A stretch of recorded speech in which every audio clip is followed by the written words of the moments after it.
We really ask that people take the time to research Transport Canada's Safe Boating Guide, which is kind of your Bible when it comes to safe boating.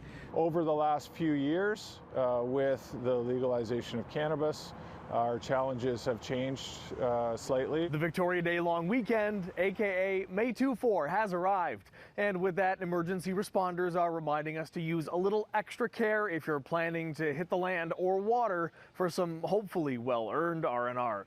Ontario Provincial Police also warning as Canada Road Safety Week extends into the weekend, you can expect to see more enforcement focused on what officers describe as the Big Four. Impaired driving, aggressive driving and speeding, distracted driving, and lack of occupant restraints, aka seatbelts.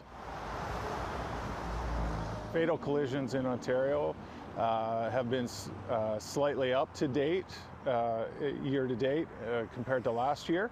Sergeant Dongelman saying as far as observable trends, impaired driving continues to stand out to him as what he describes as a major problem, and adds applicable laws apply to other motorized activities as well. Boating, they apply to motorcycles and ATVs, off-road vehicles. Another thing to be aware of, the OPP recently announced that it will be demanding a breath sample at all traffic stops on OPP-patrolled highways in the GTA.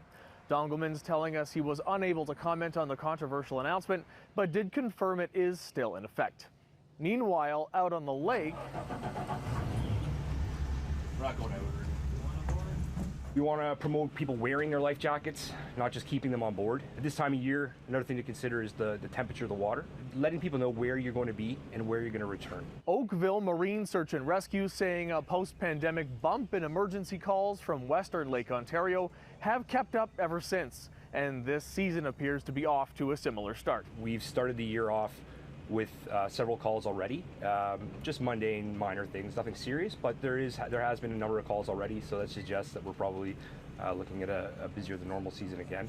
So we just want to remind people to take the time to look at their vessels before they go out in the water, make sure that they have the appropriate equipment and the appropriate equipment is working. He adds even if you're just paddleboarding, canoeing, or kayaking, there is equipment you should bring along as well. Still make sure you have a communication device on you and you know how to use it, whether it's a VHF radio or a cell phone. On the shore of Lake Ontario, David Zura, City News.